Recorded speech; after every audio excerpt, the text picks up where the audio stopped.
Oui, moi je voudrais aborder deux points spécifiques. Caroline a fait un rétroacte du dossier Netis, et je pense que le débat qu'on a aujourd'hui, c'est aussi l'occasion d'avoir un débat sur un mode de gestion du bien commun. Et donc je voudrais aborder deux points en particulier. Le premier, c'est celui du type de structure qu'on met en place.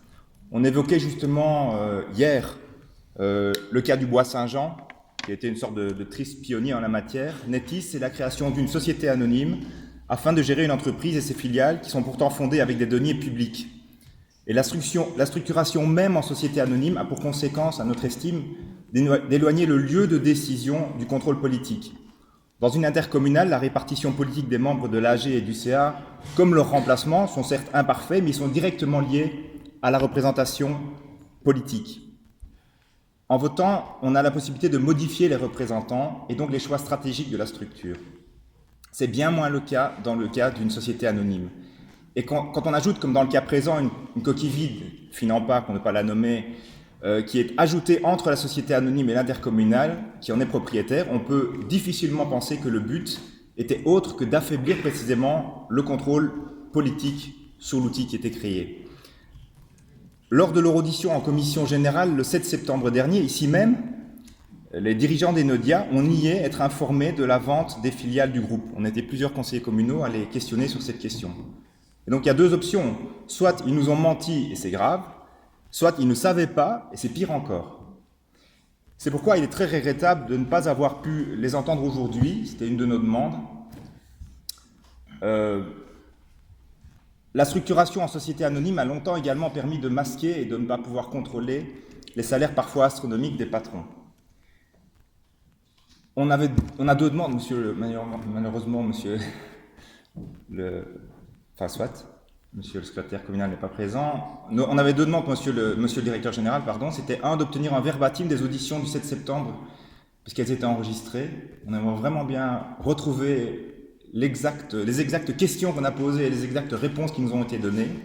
Et ça, j'entends que monsieur le bourgmestre ouvre cette porte, et c'est une très bonne nouvelle, de réorganiser éventuellement une commission générale pour entendre ces mêmes personnes et les confronter à ce qui nous a été dit le 7 septembre. Parce que je pense que le 7 septembre, soit ils savaient, soit ils ne savaient pas, mais en tout cas, ce qu'ils nous ont dit n'était pas la réalité. Second point que j'aimerais aborder, c'est la question des rapports entre plusieurs dirigeants aujourd'hui aux manettes de Netis. Alors certains ont parlé de système mafieux, voire triste mais révélateur néologisme de système publifineux. Force est en tout cas de reconnaître qu'il existe des relations d'imbrication entre intérêts privés et publics qui posent question.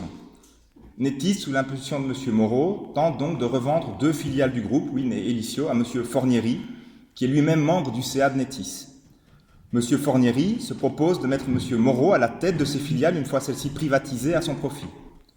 Le même M. Moreau qui, par le passé, a sauvé la société Mitra de M. Fornieri grâce à 10 millions d'euros venus de Geofund, c'est-à-dire de l'argent des pensionnés liégeois.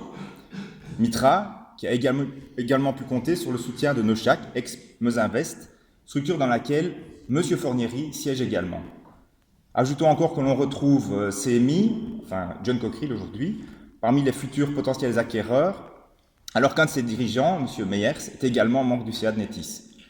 Ajoutons enfin que le prix proposé pour la revente de Win et Elicio, un article récent du VIF a regardé ça de façon un peu détaillée, est largement en dessous, parfois moins de la moitié, de la valorisation raisonnable de ces actifs. Où, ailleurs, trouve-t-on des conflits d'intérêts aussi manifestes?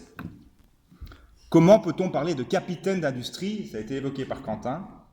Comment peut-on parler de capitaine d'industrie travaillant au profit de notre région quand on assiste à une telle spoliation du bien public?